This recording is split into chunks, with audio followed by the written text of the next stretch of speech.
Iman perlu ketatan dan tunduk pada kehendak Tuhan. Orang yang beriman, dia pasti tahu rancangan Tuhan tidak pernah gagal. Tuhan menyediakan pengganti dari apa yang berani dikorbankan. Saudara mau korban apa? Untuk Tuhan. Nah, Tuhan bilang begini, aku akan kembalikan apa yang kau korbankan.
Engkau yang utama dalam kehidupan kami, Bapa. Engkau yang terpenting dalam kehidupan kami. Engkau yang terbesar dalam kehidupan kami, Tuhan.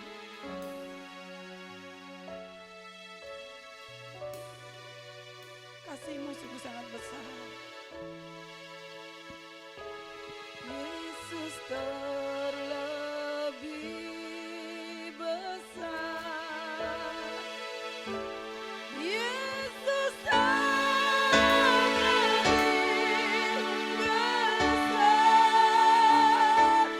di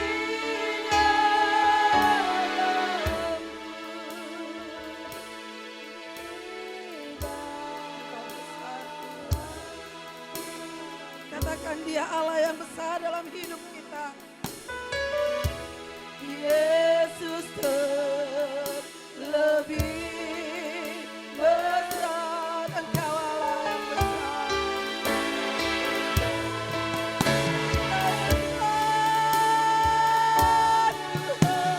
Tuhan di dalam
yang berharga Tuhan selain Engkau.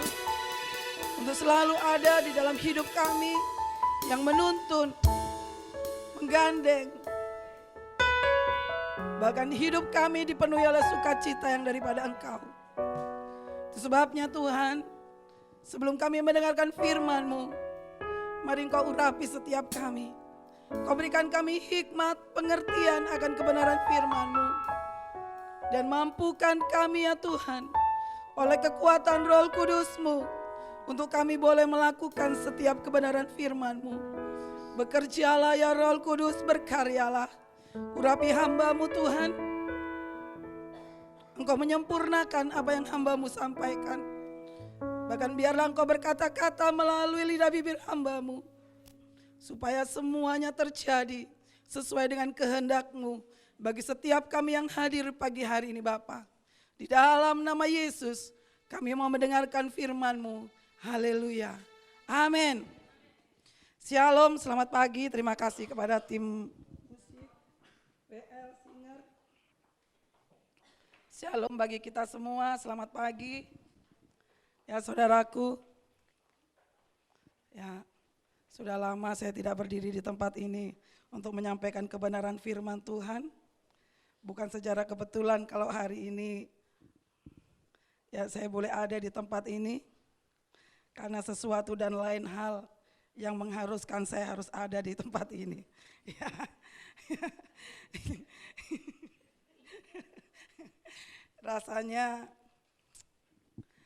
Rasanya sungguh sangat kaku.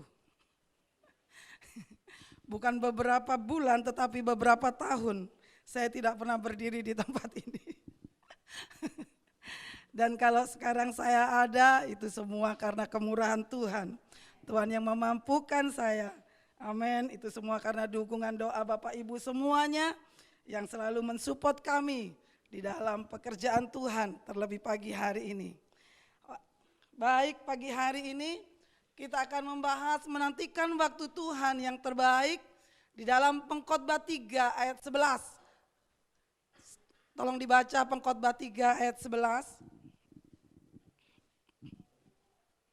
Pengkhotbah pasal 3 ayat 11, demikian bunyi firman Tuhan. Ia membuat segala sesuatu indah pada waktunya, bahkan ia memberikan kekekalan dalam hati mereka, tetapi manusia tidak dapat menyelami pekerjaan yang dilakukan Allah dari awal sampai akhir. Ya, menantikan waktu Tuhan yang terbaik. Menantikan ini menunggu. Ya, ada sesuatu yang kita harapkan di hari ke depan, ada sesuatu yang kita rindukan, ada sesuatu yang kita inginkan di hari-hari ke depan kehidupan kita supaya terjadi. Ya, supaya terjadi di dalam kehidupan kita hal-hal yang terbaik. Tidak ada dari kita yang menginginkan hari-hari ke depan kita mengalami hal-hal yang buruk atau hal-hal yang biasa saja. Semuanya pasti menginginkan sesuatu terjadi di hari-hari ke depan, hal-hal yang lebih baik daripada hari ini. Amin. Ya, saya juga menginginkan seperti itu. Suatu saat nanti saya menginginkan pelayanan saya bertumbuh dan berkembang menjadi gereja yang besar, menjadi gereja yang sempurna, menjadi gereja yang diberkati oleh Tuhan. Demikian juga kehidupan saudara. Kita semua sedang menantikan hari-hari yang indah, hari-hari yang baik sesuai dengan waktunya Tuhan. Tetapi di dalam Pengkhotbah 3, bukan hanya sekedar di bumi kita menantikan waktu Tuhan yang terbaik, tetapi di dalam Pengkhotbah 3 juga berbicara tentang kekekalan. Waktu kita di masa yang akan datang, tatkala kita berjumpa dengan Tuhan, ada hal-hal yang baik, hal-hal yang kekal yang akan kita alami. Itu sebabnya pagi hari ini menantikan waktu Tuhan yang terbaik. Apa yang harus kita lakukan di tengah-tengah penantian ini? Apa yang harus kita kerjakan di dalam waktu kita untuk menanti hal yang terbaik? Saudara, menunggu itu sungguh tidak enak. Ya, kita tidak menunggu jam, mungkin kita menunggu hari, mungkin juga kita menunggu bulan, mungkin waktunya itu ada tahun, beberapa hari, beberapa waktu, beberapa tahun harus kita lewati untuk menanti hal yang terbaik yang Tuhan janjikan di dalam kehidupan kita. Hal yang terbaik yang kita harapkan, entah itu pemulihan,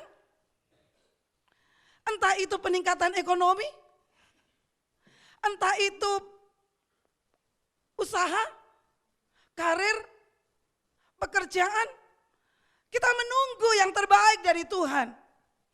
Perubahan kehidupan yang terbaik daripada Tuhan. Waktu Tuhan kita nanti-nantikan. Itu sebabnya menanti itu tidak enak. Dan itu membutuhkan cara yang tepat. Agar waktu itu tepat terjadi di dalam kehidupan kita. Tuhan tidak mengulur-ngulur waktunya sesuai dengan firman Tuhan. Tuhan tidak pernah lalai. Tuhan tidak pernah ingkar janji. Itu di dalam kebenaran firman-Nya dan seringkali kita mendengarkan itu. Tetapi bagaimana kita mendapatkan janji, bahkan keadaan yang lebih baik, tepat pada waktunya. Hidup kita diubah, hidup kita dipulihkan, pekerjaan kita diberkati, kita mengalami perkara-perkara yang lebih baik daripada saat ini. Itu sebabnya ada 3 hal yang harus kita lakukan untuk menanti segala sesuatu yang terjadi dari Tuhan di dalam kehidupan kita. Menanti janji Tuhan bukan hanya dengan perkataan saja, tetapi dengan tindakan dari diri kita sendiri. Saudara, untuk menanti janji Tuhan, supaya Tuhan menyatakan perkara-perkara tepat pada waktunya sesuai dengan apa yang kita rindukan dan dengan sesuai dengan apa yang Tuhan janjikan. Kita menanti Dia dengan sabar. Tetapi di dalam penantian itu tidak bisa hanya sekedar ucapan. Tidak bisa hanya sekedar say hello dengan Tuhan. Tetapi harus ada tindakan yang kita lakukan. Harus ada sesuatu yang kita kerjakan di dalam Tuhan. Saudara, kebanyakan orang merindukan sesuatu. Kebanyakan orang menginginkan sesuatu dari Tuhan. Setiap orang, setiap kita, setiap umat percaya. Kami hamba Tuhan pun menginginkan sesuatu. Tetapi di dalam penantian tidak cukup kita hanya berbicara, memperkatakan, mengimani.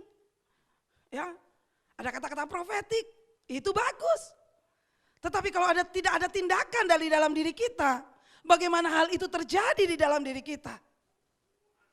Sungguh sangat bagus kalau saudara sudah mulai memperkatakan kata-kata profetik, saya diberkati. Ya. Pekerjaan saya diberkati, usaha saya diberkati, anak-anak saya diberkati, itu sungguh sangat bagus.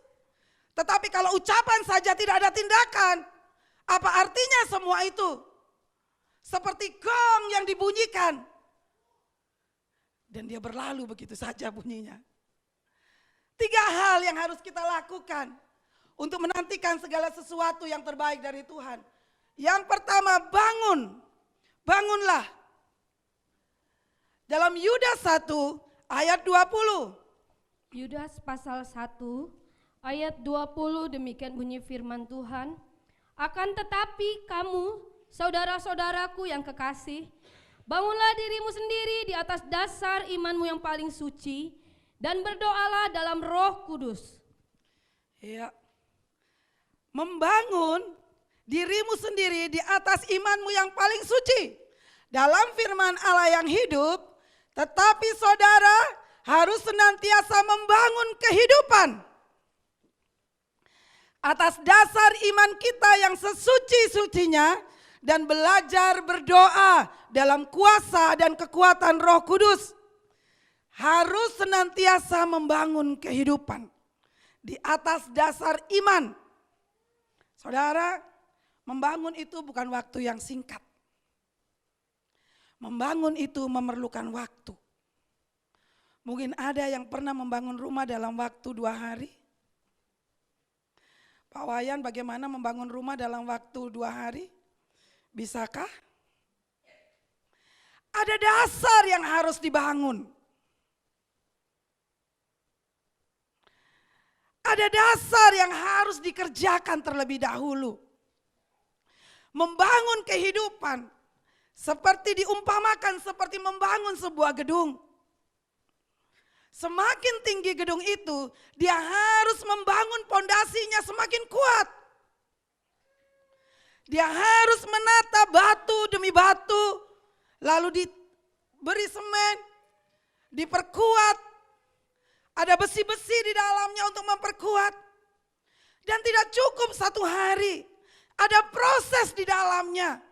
Untuk memperkuat setiap pondasi yang ada proses yang dilakukan sampai pondasi itu betul-betul kuat dan kokoh.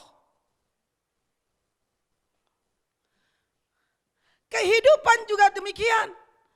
Harus senantiasa membangun kehidupan di atas dasar iman. Semakin besar kepercayaan, keinginan yang kita lakukan, yang harus kita terima di dalam Tuhan, semakin besar pula pondasi yang harus kita bangun. Kekuatan pondasi yang harus kita bangun harus kuat. Bayangkan saudara, kalau bangunan lantai 3 dikasih pondasi rumah lantai 1, kira-kira kuat enggak? Saya rasa sedikit gempa sudah roboh. Tetapi kalau pondasi itu kuat, kalau pondasi itu sudah betul-betul kuat, dia tertanam ke dalam, ya, dan betul-betul kering, tatkala dinaikkan itu dengan mudah dan cepat. Demikian kehidupan kita.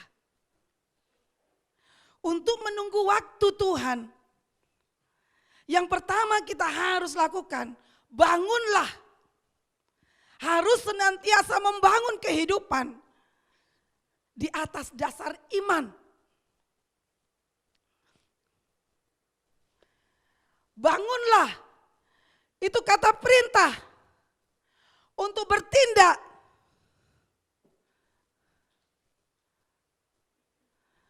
Untuk membangun iman, membuat dasar yang kokoh di dalam setiap kehidupan kita. Kita perlu membangun iman kita. Itu sebabnya kita perlu bertindak. Ini kata-kata perintah. Bangunlah artinya berdirilah, bertindaklah. Kita tidak akan bisa membangun kalau kita tidak bertindak. Dia hanya sampai di pondasi saja. Tidak akan terbangun kalau kita tidak melakukan sesuatu. Sadar, yang tertidur, yang lemah, yang terlena dengan keadaan, sadar. Punya inisiatif untuk melakukan.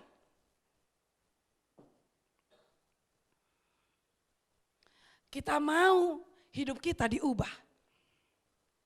Kita mau menanti menerima hal yang besar dari Tuhan. Kita mau membangun kehidupan kita yang lebih baik. Kita mau pekerjaan kita diberkati. Kita mau pemulihan di dalam rumah tangga kita. Kita yang harus punya inisiatif untuk membangun kehidupan kita secara pribadi. Tidak bisa kita mengandalkan orang lain. Tidak bisa kita menyalahkan orang lain terhadap sesuatu hal yang terjadi di dalam kehidupan kita. Tidak bisa kita menuntut orang lain supaya orang lain menguatkan hidup kita, mengokohkan iman kita. Tidak bisa. Kita yang harus punya inisiatif supaya kuat dan kokoh dasar yang kita lakukan di dalam Tuhan. Kita harus bangkit, kita harus sadar, kita harus bangun. Kita harus punya inisiatif bagaimana kita memperkuat dan memperkokoh iman kita dalam Tuhan. Dan kita bisa menyelesaikan struktur yang sudah diletakkan fondasinya. Kalau kita nggak sadar, kalau kita nggak bangkit, kalau kita nggak bangun, bagaimana kita bisa menyelesaikan struktur yang sudah diletakkan fondasinya? Yang kedua, memberi peningkatan terus-menerus pengetahuan akan kebenaran firman. Saudara, meletakkan fondasi di atas dasar iman yang kuat tidak bisa dilepaskan dari firman Tuhan. Dan firman Tuhan tidak cukup hanya hari Minggu. Firman Tuhan harus menjadi makanan dalam kehidupan kita. Seperti kita menginginkan makanan secara jasmani, demikianlah firman Tuhan harus menjadi konsumsi di dalam kehidupan kita setiap hari. Kita harus punya hati yang haus, punya hati yang lapar akan firman Tuhan. Yang kedua, dasar atau fondasi iman yang paling suci. Membangun fondasi kekuatan iman dalam kebenaran. Tidak bisa kita membangun iman kita memakai akal pikiran kita sendiri, memakai kebenaran kita sendiri, memakai pengertian kita sendiri. Tetapi fondasi yang paling suci, seperti firman Tuhan katakan, dasar iman kita yang sesuci-sucinya, yang sesuci-sucinya artinya kita membangun dasar iman kita di atas kebenaran. Kebenaran akan firman Tuhan.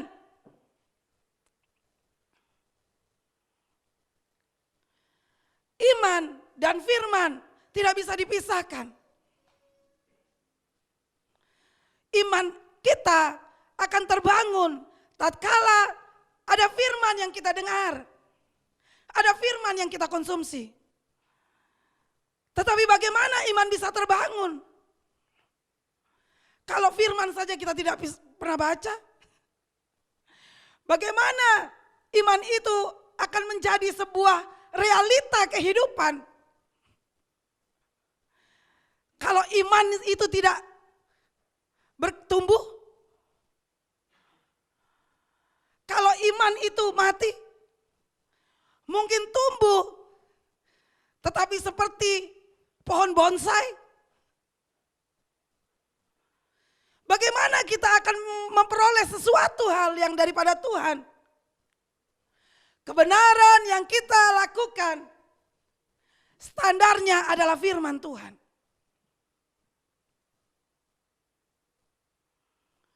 Semakin kita menggunakan akal pikiran kita, semakin kita memakai akal pikiran kita, semakin kita tidak menemukan hikmat yang Tuhan berikan dalam hidup kita. Yang kedua, kesetiaan.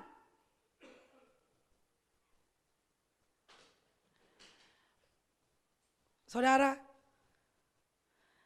kesetiaan ini seringkali diuji di dalam kehidupan kita.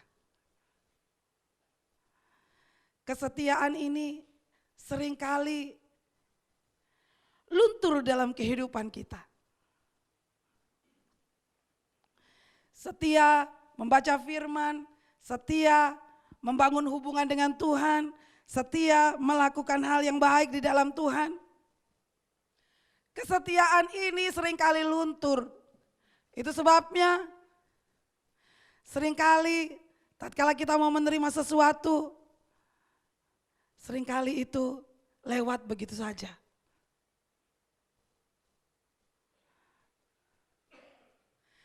Itu sebabnya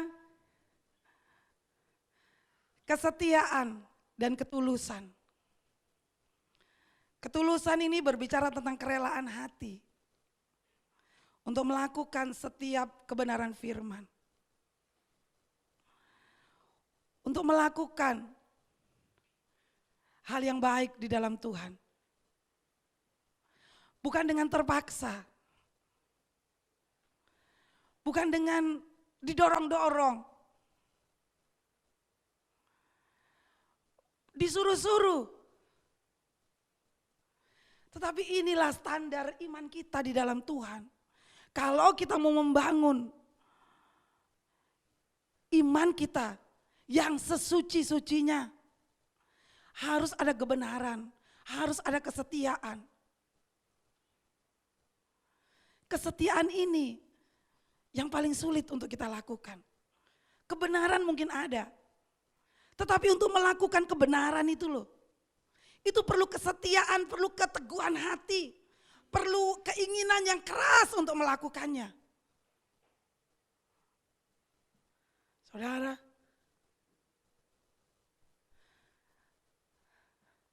kalau tulus, udah pasti dia setia. Tetapi kalau orang yang tidak setia, dia tidak akan pernah tulus. Saudara, kalau menginginkan hal yang baik dari Tuhan, bangun ini di dalam kehidupan kita. Fondasi, kekuatan iman, dalam kebenaran, dalam kesetiaan, dalam ketulusan. Gak usah disuruh-suruh. Gak usah didorong-dorong datang sama Tuhan. Bagaimana mau mendapatkan yang baik kalau ini saja tidak dilakukan? Bagaimana iman kita bertumbuh? Bagaimana ada iman yang sesuci-sucinya, yang Tuhan harapkan, yang bisa menumbuhkan, yang bisa mempercepat waktu Tuhan dalam kehidupan kita. Jangan heran, lama kita melihat janji Tuhan terjadi. Bahkan kita tidak ada gairah di dalam Tuhan, karena kita tidak bisa melakukan hal ini. Yang ketiga, belajar berdoa dalam kuasa Roh Kudus. Konsisten mengaktifkan Roh Kudus yang diam di dalam diri kita. Konsisten artinya ada hubungan yang tidak pernah putus. Enggak ada jeda. Kita melakukan sesuatu hal di dalam Tuhan karena kita mengasihi Dia. Karena kita mencintai Dia. Karena kita menunggu untuk Tuhan bergerak, untuk Tuhan bekerja. Perlu ada hubungan yang kita bangun, hubungan kasih yang kita bangun. Karena firman tanpa Roh Kudus, maka iman kita tidak bisa bekerja dengan maksimal. Itu sebabnya kita perlu hubungan yang tidak pernah putus. Harus bisa memilah antara persoalan dengan membangun hubungan kepada Tuhan. Orang bisa membangun hubungan yang konsisten dengan Tuhan jikalau hatinya dijaga dengan baik. Saudara, seringkali kita meninggalkan Tuhan. Seringkali kita mengelak dari hal-hal yang rohani. Karena apa? Karena kita sedang menjaga hati. Kita sedang menjaga hati dari pribadi-pribadi yang merusak hati kita. Makanya kita meninggalkan persekutuan. Kita meninggalkan hari Sabat. Bahkan kita meninggalkan jam-jam doa kita di rumah. Saudara, bagaimana iman bisa bertumbuh? Kalau hati kita dipengaruhi oleh situasi. Iman kita dipengaruhi oleh situasi. Hubungan kita dengan Tuhan dipengaruhi oleh situasi di sekitar kita.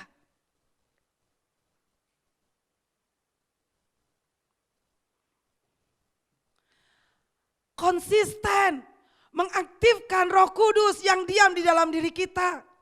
Ada hubungan yang tidak terputuskan. Jangan dipengaruhi oleh keadaan sekeliling kita. Apapun yang terjadi di dalam diri kita, hubungan kita dengan Tuhan tidak boleh kendor. Saudara, apa kurangnya jemaat di Efesus?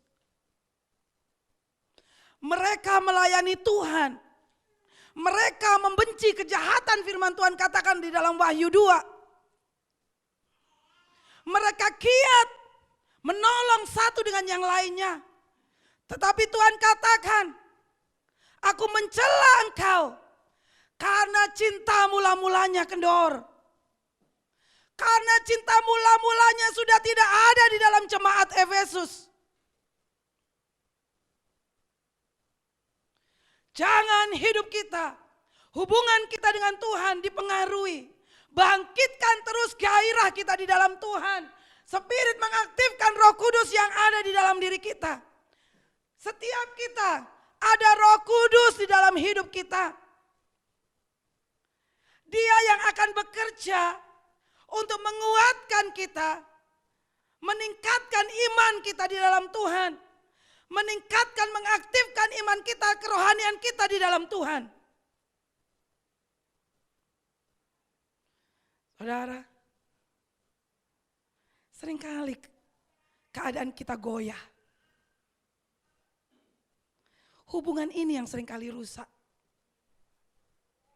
Sehingga tatkala hubungan kita bermasalah dengan sesama, secara tidak langsung kita juga menyalahkan Tuhan. Karena apa? Itu yang membuat kita gak mau datang lagi sama Tuhan. Itu yang membuat kita jauh dari Tuhan.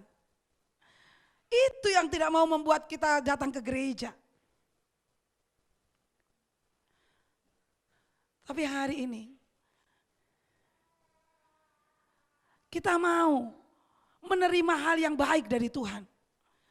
Kita mau mempercepat proses demi proses yang kita hadapi. Supaya janji Tuhan cepat terjadi. Waktu Tuhan tepat Tuhan nyatakan di dalam kehidupan kita. Tidak mengulur-ngulur waktu. Bahkan Tuhan tidak memperpanjang waktu. Untuk menepati, menjawab setiap doa saudara dan saya.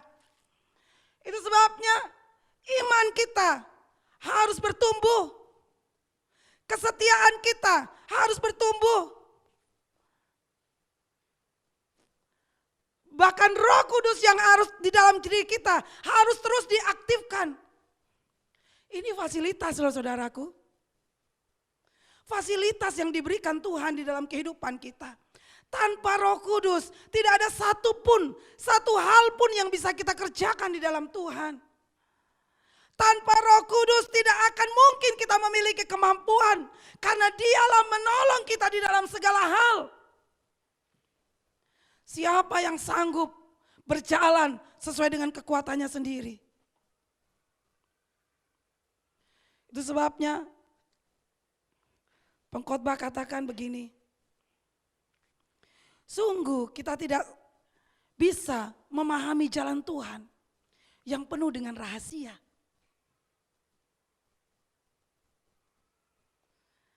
Jalan-jalan Tuhan itu penuh dengan rahasia. Gak nyampe di akal pikiran kita. Gak bisa kita cerna dengan akal pikiran kita. Tetapi yang kita tahu, masa depan kita yang mengatur hidup kita adalah Allah yang kita sembah.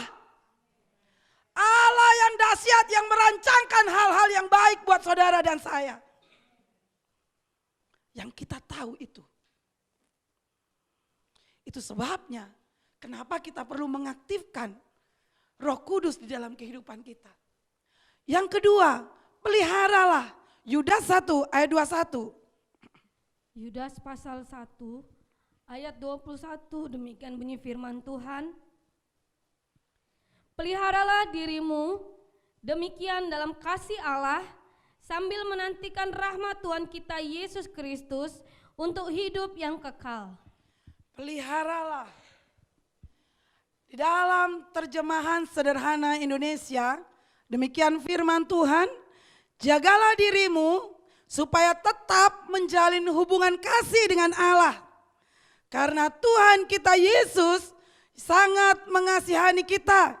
Dan karena itu tetaplah menanti-nantikan waktu Tuhan kita Kristus Yesus menunjukkan kasih-Nya yang besar kepada kita. Yang akan membawa kita kepada hidup yang selama-lamanya. Jagalah dirimu supaya tetap menjalin hubungan kasih dengan Allah. Kembali. Menjalin hubungan kasih, peliharalah dirimu. Jagalah dirimu. Artinya, ada hal yang sudah kita kerjakan di dalam Tuhan. Hubungan yang sudah kita kerjakan di dalam Tuhan. Amin. Ada sesuatu yang sudah kita lakukan di dalam Tuhan. Jaga hubungan itu, jaga hubungan kasih itu di dalam Tuhan. Jangan sampai dirusak oleh hal-hal yang membuat hubungan kasih kita luntur, hubungan kasih kita kendor. Artinya sudah ada nih hubungan kasih yang saudara kerjakan di dalam Tuhan. Dan firman Tuhan sekarang jaga hubungan itu. Karena Tuhan kita sangat mengasihi kita. Tuhan kita sangat mengasihi saudara dan saya. Dan karena itu tetaplah menanti-nantikan waktu Tuhan. Kita sudah melakukan menjalin hubungan dengan Tuhan. Tetapi di saat kita menantikan janji Tuhan, di saat kita menanti-nantikan waktu Tuhan, ini ada jeda, ada waktu, ada proses yang kita jalani. Ya, ada hari-hari yang harus kita jaga supaya hubungan itu tetap terjalin. Hubungan kasih itu tetap ada. Hubungan kasih itu tidak kendor. Supaya kita tetap menanti-nantikan waktu Tuhan. Supaya Tuhan tidak mengulur-ngulur waktunya.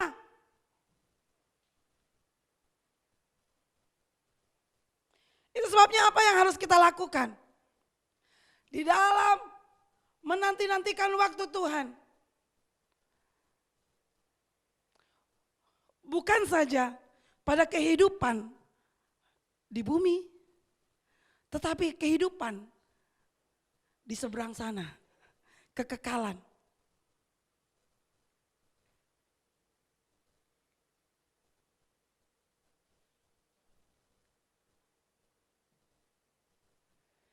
Hubungan kasih yang intim, yang kita jaga. Yang pertama, jaga hidup. Kita nggak mungkin bisa menjaga hubungan kita dengan Tuhan kalau hidup kita tidak dijaga. Kita nggak akan bisa menikmati kebersamaan dengan Tuhan kalau hidup kita tidak dijaga. Kalau kita tidak membentengi diri sendiri dengan kuasa Roh Kudus, dengan firman. Kalau kita tidak membentengi hati dan kepikiran kita, itu adalah bagian dari hidup kita. Bagaimana kita bisa menjaga hubungan sedangkan hati kita rusak, pikiran kita rusak. Kita nggak akan bisa menjaga hubungan kita dengan Tuhan. Karena kita nggak akan mungkin pernah mengalami Tuhan di dalamnya. Jaga hidup kita. Memelihara hubungan yang sudah terbangun dengan Tuhan.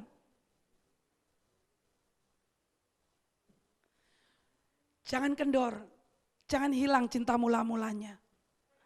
Orang yang menjaga hidupnya, karena dia terus mengandalkan kuasa Roh Kudus di dalam kehidupannya. orang yang menjaga hidupnya, maka dia akan bisa menjalin hubungan yang berkesinambungan dengan Allah. Jangan pernah katakan kalau kita membangun hubungan dengan Tuhan, sementara hidup kita tidak kita jaga. Hati kepikiran kita selalu rusak oleh keadaan. Hati pikiran kita selalu berpikiran negatif. Hati kita selalu rusak. Pikiran kita selalu dipengaruhi oleh keadaan. Kita tidak mempunyai hal-hal, sesuatu hal yang bisa menjadi benteng dalam kehidupan kita. Sehingga iblis tidak bisa merusak apapun juga dalam hidup kita.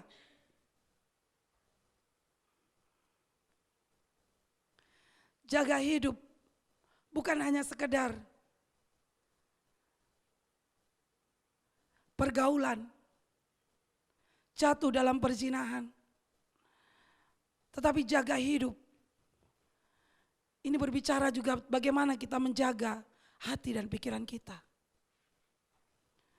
Menjaga gairah kita dalam Tuhan. Memelihara hubungan yang sudah terbangun dengan Tuhan.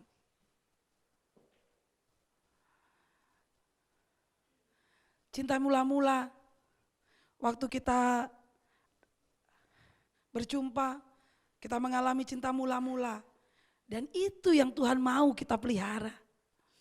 Cinta mula-mula itu yang Tuhan mau kita pelihara. Karena di dalam cinta mula-mula itu ada gairah. Ada antusias. Ada roh yang greget sama Tuhan. Itu yang Tuhan mau dipelihara. Pelihara hubungan yang sudah terbangun dengan Tuhan. Jangan suam-suam kuku. Firman Tuhan katakan, kalau kamu tidak panas, kalau kamu tidak dingin, Tuhan muntahkan.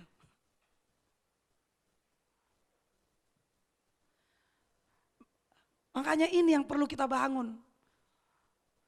Menjaga hidup dan memelihara hubungan yang terbangun dengan Tuhan. Bagaimana cara kita menanti waktu Tuhan? Menghargai pengorbanan Yesus di kayu salib. Kita ingin menerima segala yang terbaik dari Tuhan.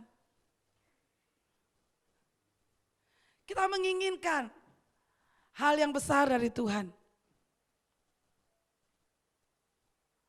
Kita merindukan Tuhan memulihkan keluarga kita.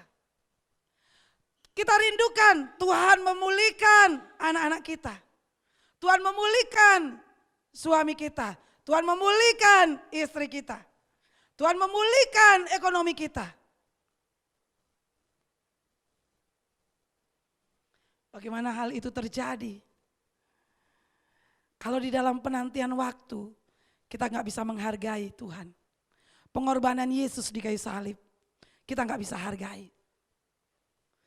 Kita menyepelekan, kita menganggap remeh, kita menganggap rendah. Hargai juga waktumu untuk Tuhan. Hal yang terkecil sekalipun. Waktu. Bagaimana waktu yang kita berikan buat Tuhan? Nggak usah di gereja, di rumah. Apakah kita membangun hubungan kita dengan Tuhan ala kadarnya? Tunggu waktu-waktu yang ada. Di sela-sela kesibukan kita. Karena hari ini sangat padat. Dan nanti mau tidur baru sempat berdoa. Itu pun sudah ngantuk-ngantuk. Bagaimana kita membangun hubungan kita dengan Tuhan? Bukan dari hal yang lain, dari waktu yang terkecil yang bisa kita lakukan untuk menghargai Tuhan. Bagaimana kita menghargai hari Sabat? Hari Sabatnya Tuhan. Kalau kita menghargai hari Sabat, maka firman Tuhan katakan, maka Tuhan akan memberkati engkau hari-hari ke depan. Tetapi bagaimana cara kita menghargai hari Sabat? Mendahulukan Tuhan di atas segala-galanya kehidupan kita. Maka Dia akan menuntun hidup kita di hari-hari ke depan. Dia akan melipat gandakan apapun yang kita lakukan di hari-hari ke depan. Saudara, ini pun seringkali kita takut. Ini pun seringkali kita terkendala. Dengan alasan Tuhan mengerti. Saudara, kalau sudah berkata begitu, apalah mau dikata? Allah mengerti. Ini yang terkecil, saudaraku, yang bisa saudara berikan buat Tuhan. Padahal ini bukan yang terkecil loh saudara. Orang dunia, time is money. Ini bukan terkecil loh saudaraku. Yang terkecil itu apa? Yang terkecil itu cuan. Yang terkecil itu cuan. Ini enggak terkecil ini saudara. Waktu ini enggak terkecil. Karena kalau waktu ini ada di dalam berkat Tuhan, waktu ini bisa membuat kelimpahan yang besar dalam kehidupan kita. Ini pun tidak bisa kita lakukan di dalam Tuhan.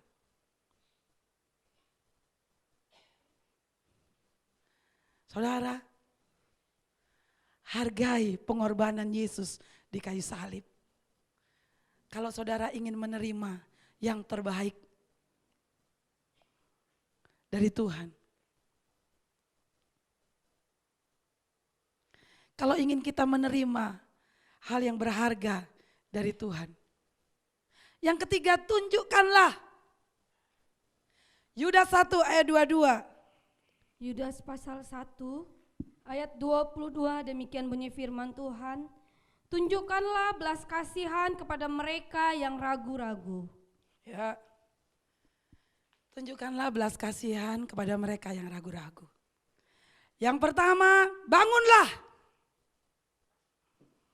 Pribadi kita, bangun. Kita membangun pribadi kita sendiri. Yang kedua, peliharalah. Apa yang sudah kita lakukan di dalam Tuhan, bagaimana bisa kita memelihara? Yang ketiga, tunjukkan.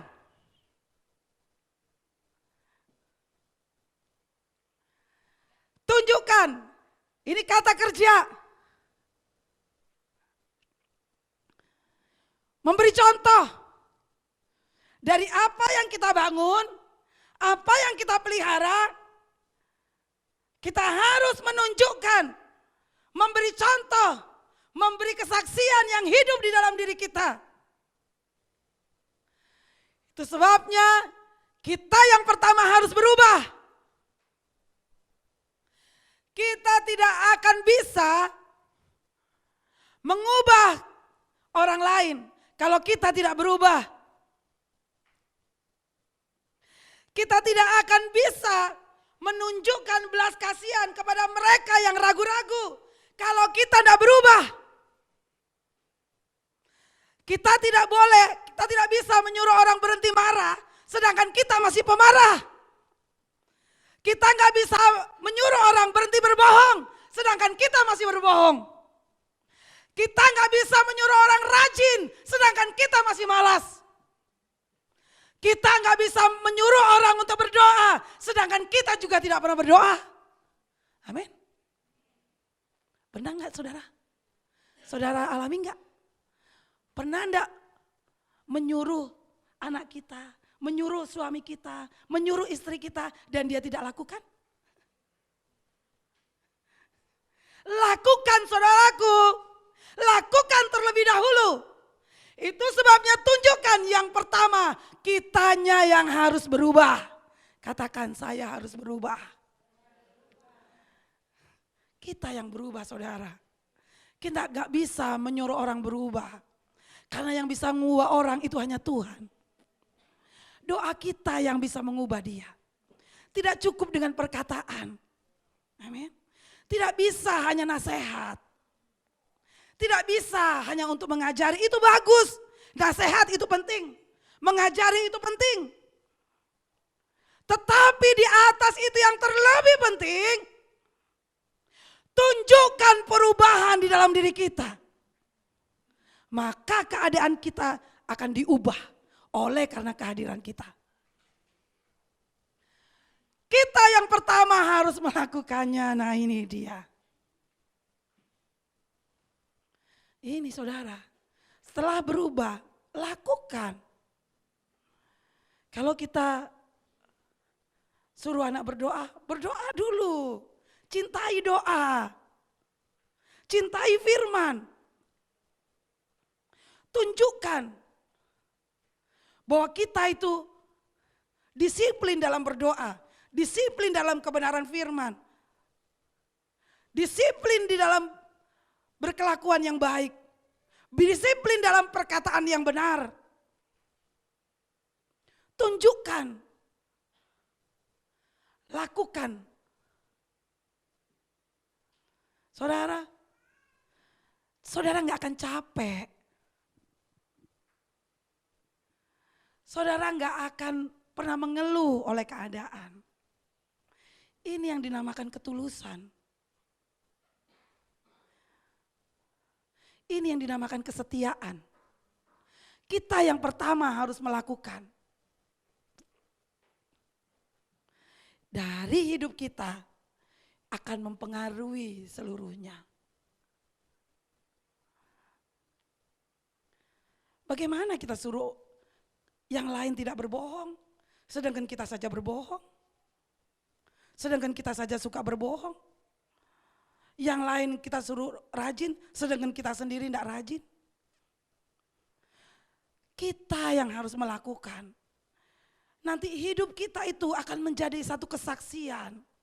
Kehidupan yang berdampak. Karena Tuhan sudah mengubah kehidupan kita. Kita harus mendapat menunjukkan kemurahannya. Dari apa yang Tuhan kerjakan. Tatkala kita berubah dan kita melakukannya, ada anugerah Tuhan yang dilimpahkan ke dalam kehidupan kita. Sehingga kita bisa mengapresiasikan di tengah-tengah kehidupan kita sehari-hari. Ada firman yang hidup di dalam diri kita. Ada firman yang kita lakukan, yang dilihat oleh orang-orang di sekitar kita. Saudara, tidak perlu dengan kekerasan. Mengubah sekeliling kita, tidak perlu dengan intimidasi. Tidak perlu dengan perkataan-perkataan yang menyakitkan. Kita dengan satu dengan yang lain, tidak saling menyakiti. Kita tidak saling menyalahkan.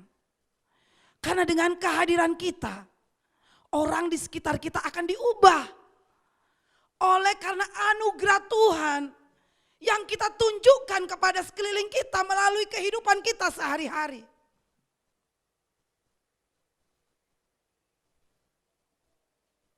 Yang kedua, tunjukkan tindakan dengan ramah dan belas kasih. Anugerah Tuhan ini besar dalam kehidupan kita. Bagaimana kita bisa menunjukkan hal itu di dalam kehidupan kita?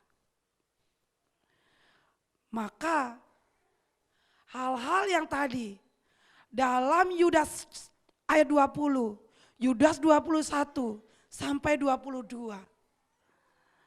Hal-hal inilah yang harus kita lakukan.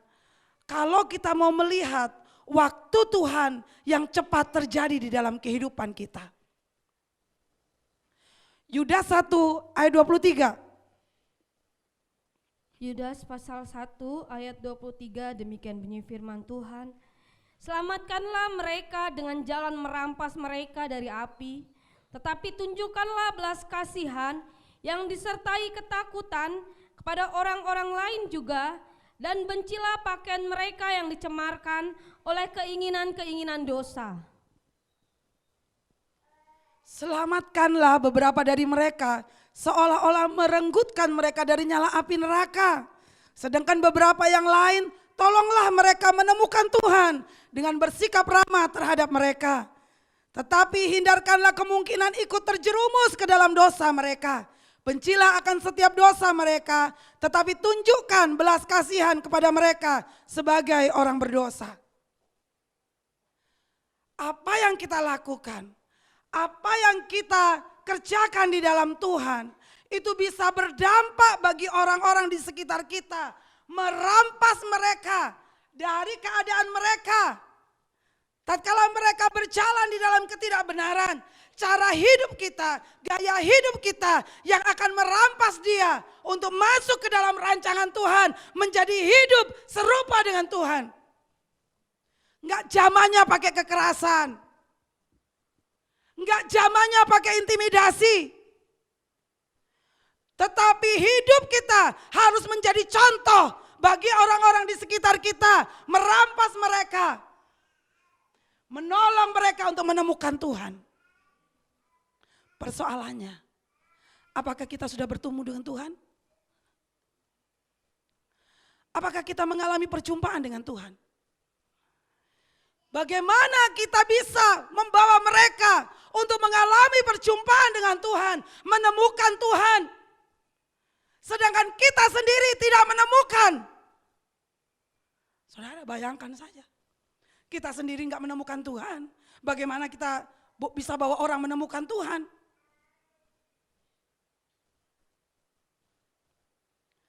Temukan dulu pribadinya dalam kehidupan kita. Alami dulu kasihnya dalam kehidupan kita. Alami kuasanya dalam kehidupan kita. Maka kita akan bisa membawa mereka untuk mengalami Tuhan. Tetapi ingat, tetapi hindarkanlah kemungkinan ikut terjerumus ke dalam dosa mereka. Kita mau menarik mereka, tetapi kita jangan ikut di dalamnya. Kita mau membuat mereka sadar kemalasan itu tidak menghasilkan apa-apa. Tetapi tatkala kita dilihat, hidup kita juga tidak mempunyai dampak. Kita juga menjadi seorang yang pemalas. Kita menyarankan orang supaya tidak berbohong. Tetapi justru kita ikut di dalam kebohongannya.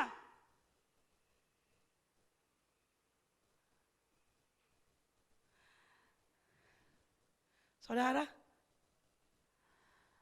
kita mau menyeret orang dari kelakuannya, dari kehidupannya. Tetapi justru kita yang masuk ke dalamnya. Kita tidak menjaga hidup kita, sehingga bukan kita yang menarik, tetapi kita yang ditarik. Saudara,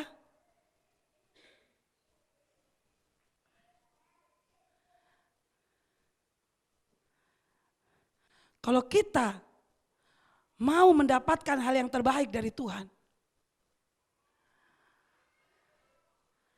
maka hidup kita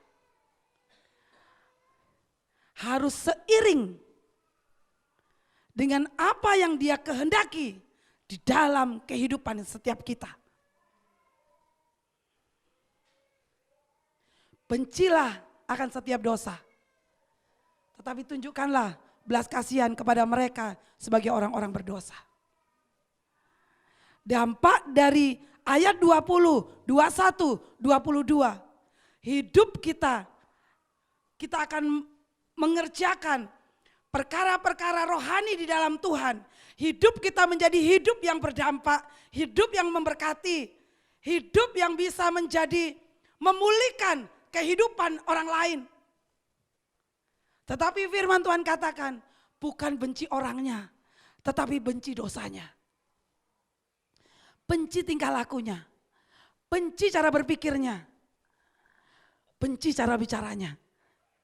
Tetapi bukan membenci orangnya. Amin. Maka kita bisa merampas mereka. Yang sebenarnya mereka masuk, mereka sedang berjalan di dalam nyala api. Mereka beralih kepada rancangan Tuhan yang sempurna. Inilah yang harus kita kerjakan di dalam Tuhan. Cara berbicara menunjukkan siapa diri kita akan menjadi penilaian orang. Cara hidupmu menunjukkan siapa diri kita. Dan kita akan menjadi teladan bagi orang lain. Pengkhotbah 3 ayat 11. Waktu Tuhan yang terbaik akan terjadi apabila kita menyelami, memahami cara kerja Tuhan dalam proses kehidupan kita dari awal sampai akhir. Tetapi kalau kita tidak bisa menyelami karya Allah, pekerjaan Tuhan, cara kerja Tuhan, kita tidak mau mengenal Dia. Kita tidak bisa merendahkan hati kita di hadapan Tuhan. Dan kita tidak mau mengubah sesuai, selaras, sepikir dengan Tuhan. Maka kita tidak akan mengalami waktu Tuhan yang terbaik di dalam kehidupan kita. Kita akan memperlambat waktu Tuhan yang seharusnya sudah kita dapatkan. Karena keadaan yang tidak kita jaga, hati yang tidak kita jaga, kita tidak bisa mengelola kehidupan kita. Iman kita yang tidak terbangun, akhirnya kita tidak bisa memperoleh waktu yang sudah Tuhan tentukan dalam kehidupan kita. Itu sebabnya, mari saudara,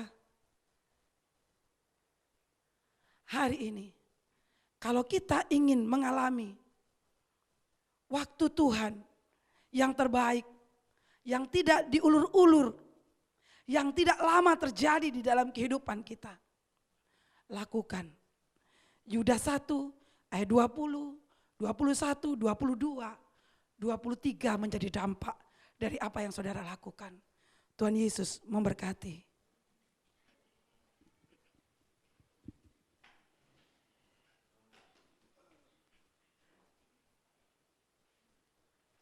Kita datang pada Tuhan. Siapkan dirimu dan biarlah hari ini untuk membawa setiap orang berjumpa dengan Tuhan. Saudara juga harus mengalami perjumpaan dengan Tuhan. Bangun dirimu di atas dasar iman yang kuat dan kokoh, yang hanya bisa dikerjakan oleh kuasa Roh Kudus yang ada di dalam setiap pribadi kita.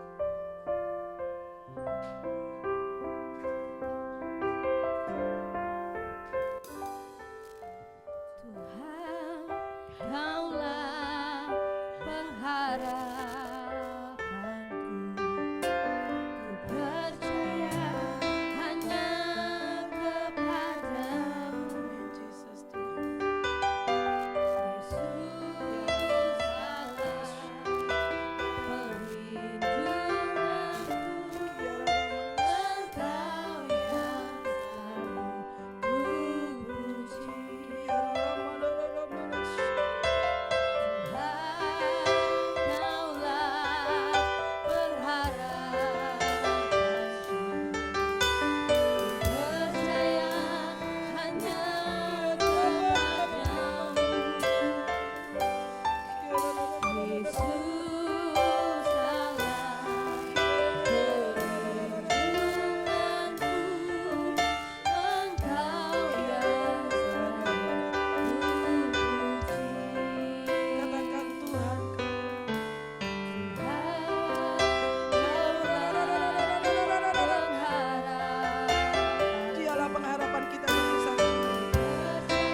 kami percayakan hidup kami dalam tangan-Mu Bapa.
Pujian-Mu bagi Allah kita. Ya Yesus Tuhan. Hanya dari bumi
puji-pujian untuk Engkau. Karena Engkau Allah yang layak kami sembah. Engkau ya Allah yang layak kami agungkan. Terima kasih Bapa di surga, terima kasih ya Roh Kudus. Karena penyertaan-Mu yang sungguh ajaib dan heran bagi setiap kami. Dan setiap kami boleh dikuatkan, diubah dan dipenuhi oleh kuasa Roh Kudus-Mu. Di dalam nama Yesus yang percaya katakan haleluya. Amin, Tuhan memberkati.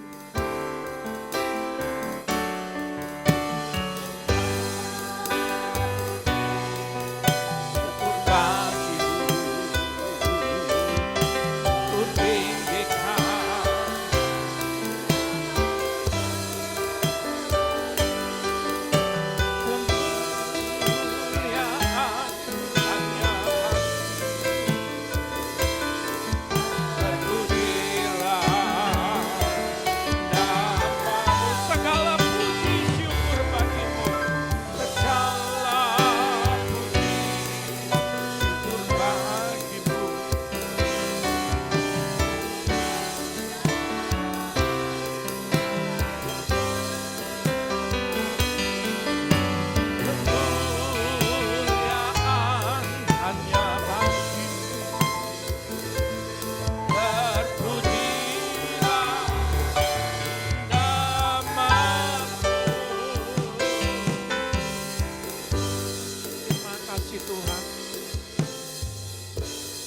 Betapa baiknya Engkau hari-hari ini. Dan kami percaya Engkau akan memberikan segala sesuatu yang terbaik bagi kami. Waktumu adalah waktu yang terindah. Dan kami percaya Tuhan, hidup kami di bumi diberkati. Dan kami hidup juga menikmati kekekalan bersama-sama dengan Tuhan. Kami akan menata hidup kami. Kami akan membangun pribadi kami. Kami akan memelihara kehidupan kami. Dan kami akan menunjukkan kepada dunia bahwa Engkau Allah besar. Terima kasih Tuhan, seperti Engkau membawa kami ke tempat ini dengan selamat. Engkau membawa kami juga pulang dengan selamat. Sepanjang minggu sampai hari berikutnya, Tuhan memberikan waktu yang terbaik bagi kami. Di dalam nama Tuhan Yesus kami terima janji. Angkat kedua belah tanganmu, terimalah berkat Bapa Surgawi, diberkatilah keluargamu, diberkatilah anak-anakmu, diberkatilah kesehatanmu, diberkatilah pendidikan anak-anakmu, diberkatilah ladang-ladangmu. Apa yang kau kerjakan lewat tanganmu akan dibuat berhasil. Setiap kakimu melangkah, Tuhan akan selalu menuntunnya.